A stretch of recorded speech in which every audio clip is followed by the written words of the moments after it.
Hold on to your butts.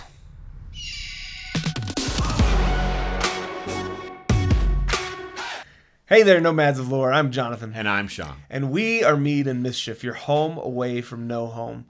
Today we're going to be discussing 5 amazing classic, and our version of classic sci-fi movies that are awesome to watch, and they still happen to hold up, in our opinion, in 2021. This is going to be very much our opinion. This is going to be a very opinion-based video.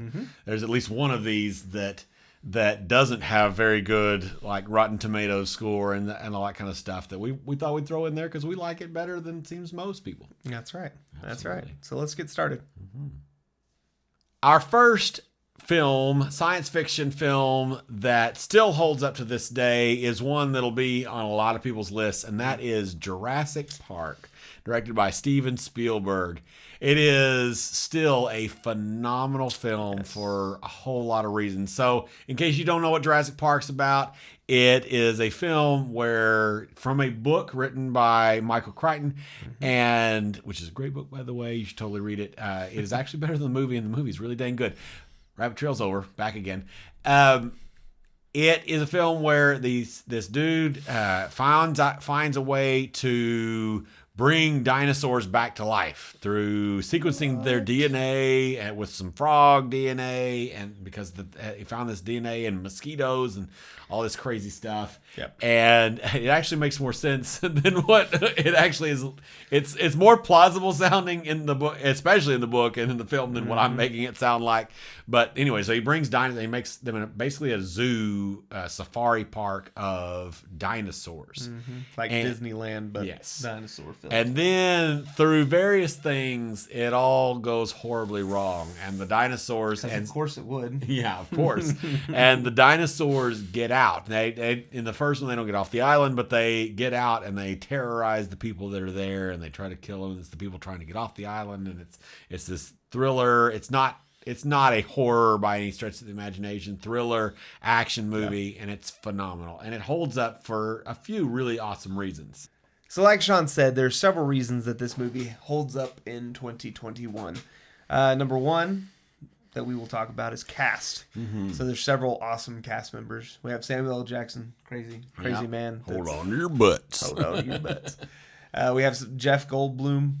He's an amazing actor. I haven't seen him, come to think of it, other than the Apartments commercial or whatever he's always in. I haven't seen him in anything in a while. Well, he was in the special, and he was in that Marvel film. He's a Celestial. Oh, that's right. I do remember that.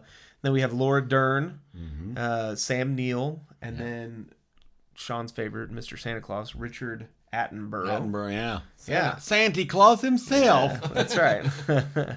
So awesome cast. Absolutely. Other things that we want to talk about were like the animatronics, the effects, the real effects, the CG effects are really way good. Way ahead of their time. And the way that they were done so cleanly that obviously you're going to be able to tell, a little bit on the animatronics, but it's not really good. It's not 19. When was this done? 90s, right? 80, 90. 94 maybe. We should know this.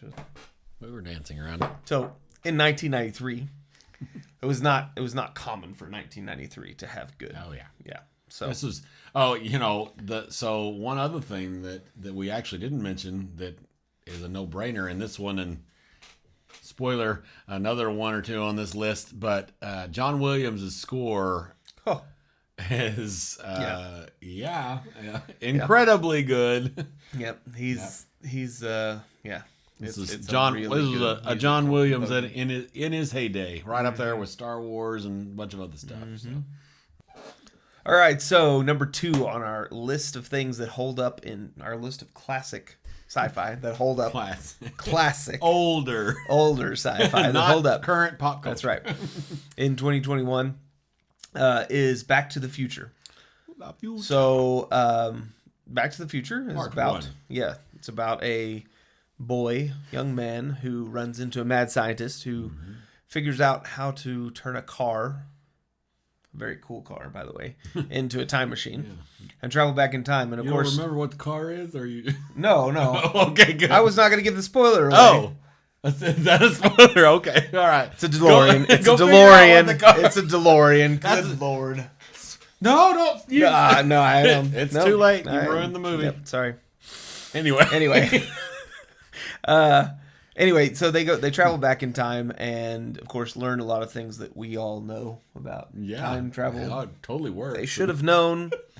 But anyway, the big contention in the movie, he, of course, accidentally somehow makes his mother start to fall in love with him. Mm-hmm. His mother before she runs into him with a car, but she was supposed to have run into his father. Dad. And so so he starts to fade, anyway. Yeah. We won't go too much in detail after that, but it's got to get them to fall back in love. Yeah, or he'll disappear. It's very interesting, and then they have to get back to the future. Exactly. There's some really cool stuff in this movie. Absolutely. Yeah. The best thing about this film, period, bar none, end of story, is the chemistry between Michael J. Fox's character, Marty McFly, the kid that was before mentioned, and Christopher Lord's character, Dr. Emmett Brown. Lloyd. What did I say? Lord. He's the Lord. The Lord of the future and the backs. Anyway, yeah, their chemistry is flawless and so hilarious. Christopher Lloyd is over the top funny, but not so slapstick that it's just goofy by modern standards. It's just absolutely hilarious. The premise is hilarious. The time travel is laughably hilarious. If you're into laughing at that kind of thing. I don't think it was meant to be taken super super seriously, but it's really really good. The car's really cool. The car is really cool. I'm pretty sure I'm not old enough to know.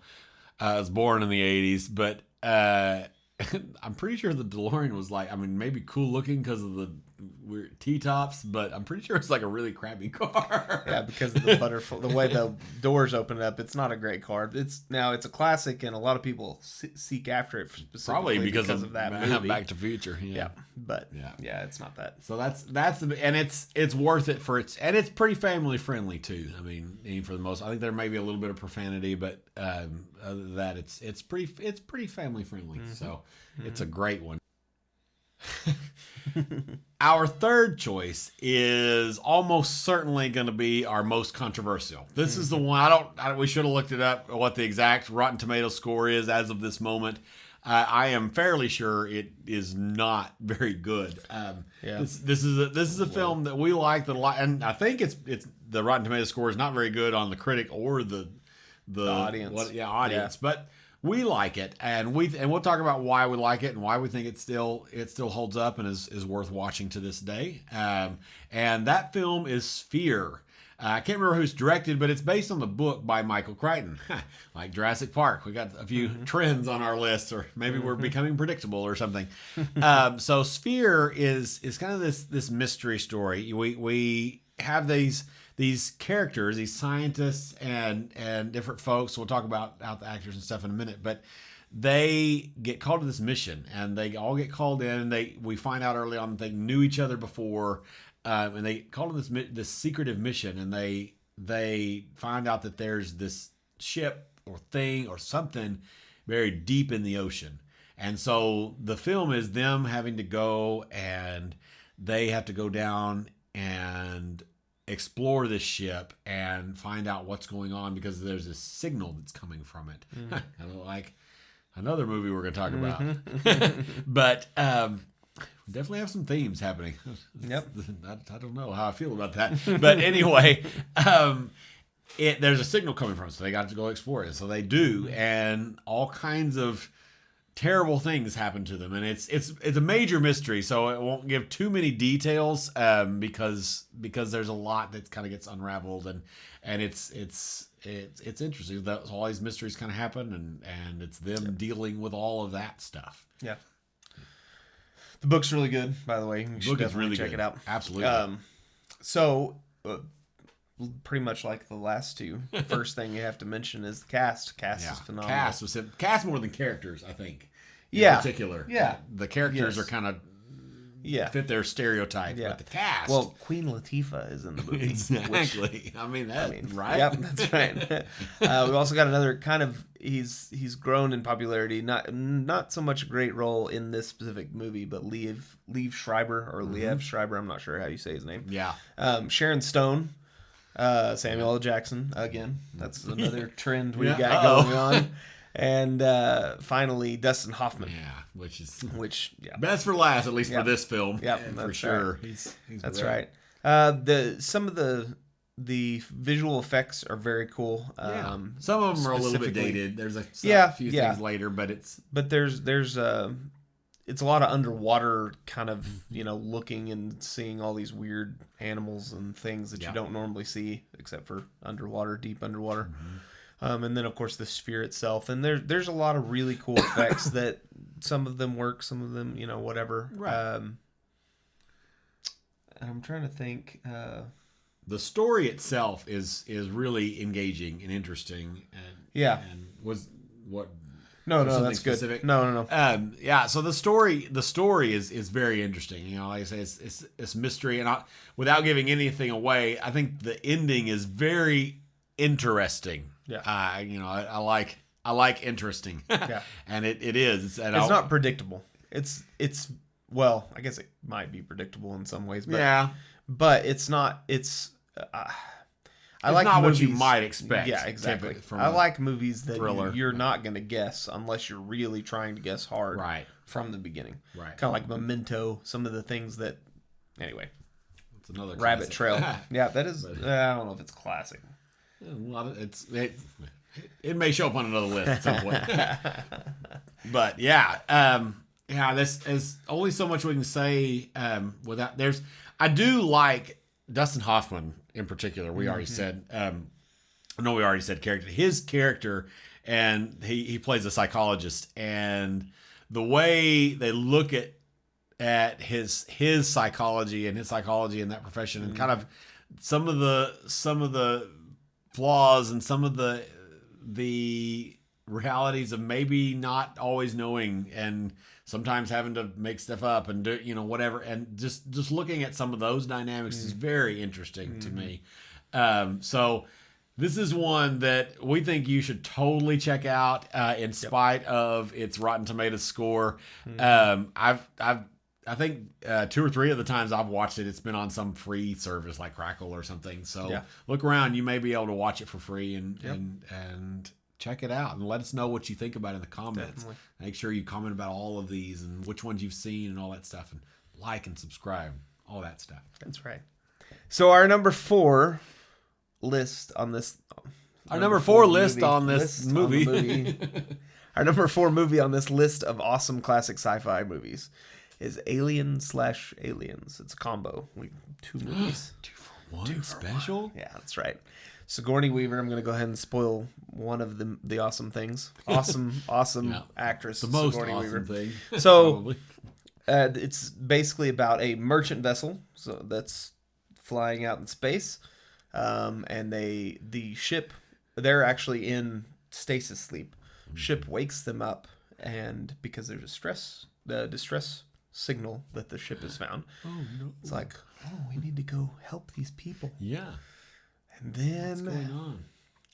I don't know how much we can really tell because it's got a lot of spoiler, but it's really bad stuff starts to happen. This is I think the only rated R movie we have on here, right? Is Jurassic Park rated R? No. Okay, yeah. These are both Alien and Aliens. Yeah, these are both rated R. These are pretty scary, pretty gory. I mean, granted, not compared to today's rated R, because there's a big time difference, but they're pretty crazy.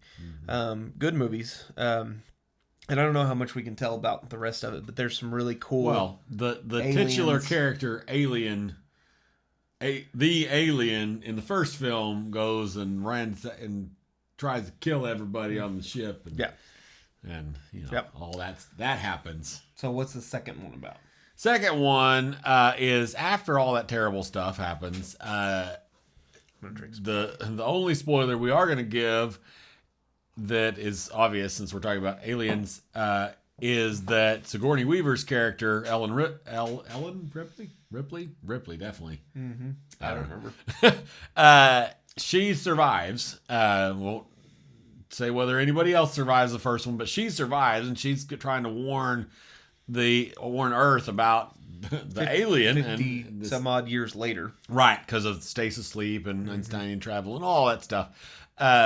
She's trying to warn everybody, and she discovers that it's too late because they've set up a colony on the place where the alien first showed. Aliens and were. She's like, "What the heck are you talking about?" So her and a bunch of space marines go to try to save the people that she figures is probably all. And this one of the best action science fiction action films ensues from there. So to start off with these movies, we'll start with Alien, and in this movie, we've already talked about Sigourney Weaver, obviously. Yeah. Her and her character. Still probably the best thing about all of them. Yeah. But number one, probably the next best thing would be its atmosphere. Just the scene, the setting, the atmosphere, the closed in, cramped.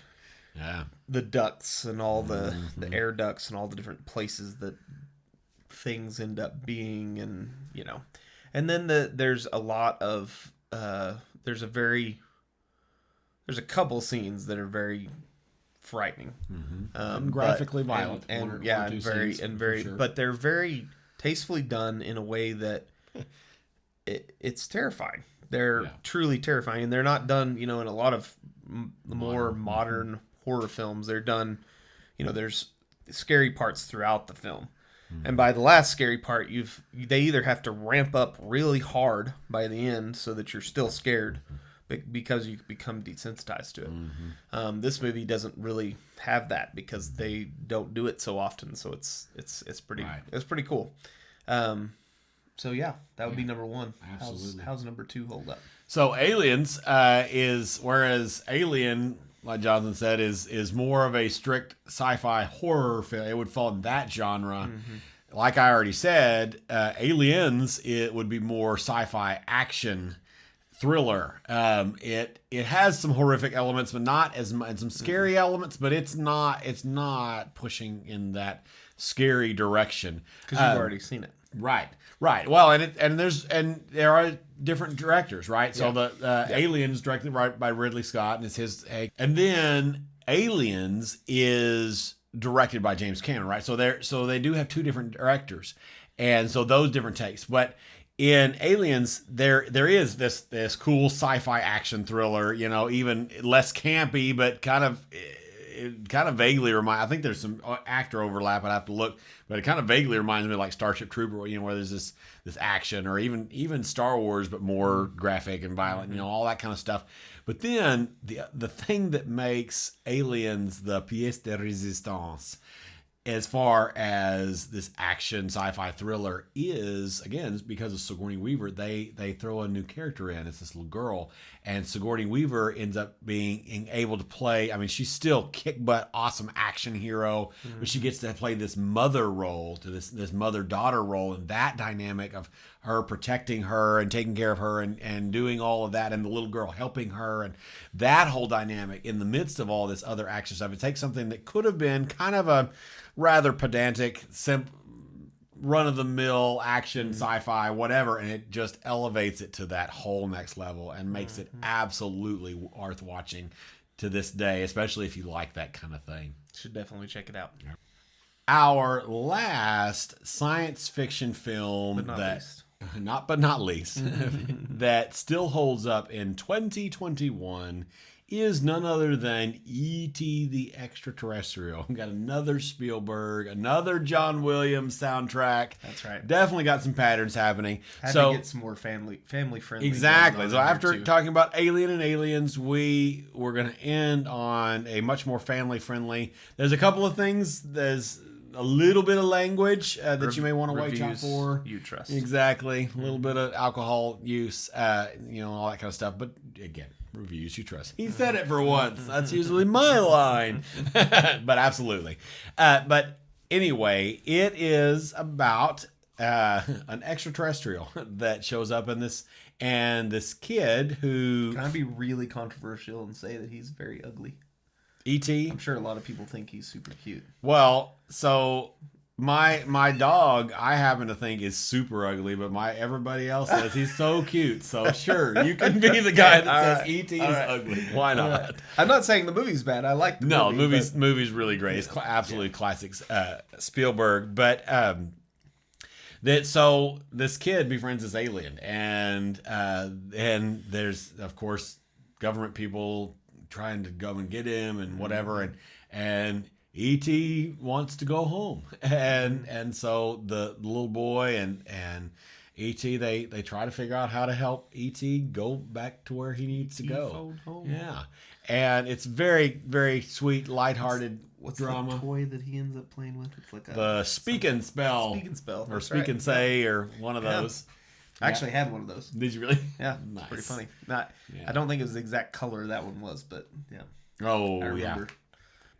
The cast, of course, in this film is amazing as well. We have Couple of up and comers. Yeah. Drew Barrymore, uber young. First role, I think, if I'm not greatly mistaken. Probably. I don't know for sure. First or close to first. Yeah. And then we have a Henry Thomas. Henry Thomas. I just looked it up. Henry Thomas. He didn't go on to do a ton more. No, so. he didn't, which is kind of crazy. You know, a lot of I'm sure it's a 50-50 whether a child actor moves up into things. Yeah. Then we have another Coyote. Yeah. Peter Coyote role, which is kind of cool. We have this weird thing going throughout Samuel L. Jackson and Peter Coyote. It's probably partially Michael because Crichton of the time frame that we're pulling from, probably too. Probably. If we do a part 2 of this list, we have a couple that are even older. Oh. So we'll get some different, what's folks. pre-classic? Pre-Cambrian. I don't know. We'll decide then. Yeah. So anyway, great Very actors sweet. and actresses. Mm-hmm. Yep. And then the animatronics are E.T. himself is really good. Really not up to Baby Yoda standards. No, but not to Baby Yoda. Especially for the time. And for not quite to Jurassic Park either, because there's quite a big time difference there too. 93 and I think. But for what he was and the character that he was, it really works. One of the things that is we've kind of alluded to already that is absolutely makes it worth watching is it's an early film that is extremely quotable. You know, the E.T. phone. I mean, how many times have you heard E.T. phone home? If you've never seen it, you know, I always get there's a scene where E.T. is sitting there and his finger glows and he's sitting there saying, ouch. And I get that saying in my head, and there's all these little quotable things and all these beautiful scenes. We already mentioned John Williams. Yep. Absolutely. Another John Williams in his heyday. Yep. Super, super great. Yeah. The scene of him, the bicycles flying in front of the moon, that's absolutely iconic. Disney has used that for other things. That animated version of that for lots of things. It's a phenomenal film. Oh yeah. Yep. You should definitely check it out. If you like this list, please like, comment, subscribe below. Give us some ideas. If there was some, what movie would you like to add to this list? Do you like this style of video? Because we had a list that was quite a bit longer. We did. Of movies that we could potentially talk about and remind you of or introduce you to. Yeah. What other genres would you like to hear about? Absolutely. Look into some classic videos. We'll keep going. Absolutely. So, thank you guys. Have a wonderful evening. See you later. Afternoon, morning, whenever Some you're of those, watching this. One of those things that you're doing. Sam, what? What is it? Sam Blue? Sam Gold? What are you the very first about? one.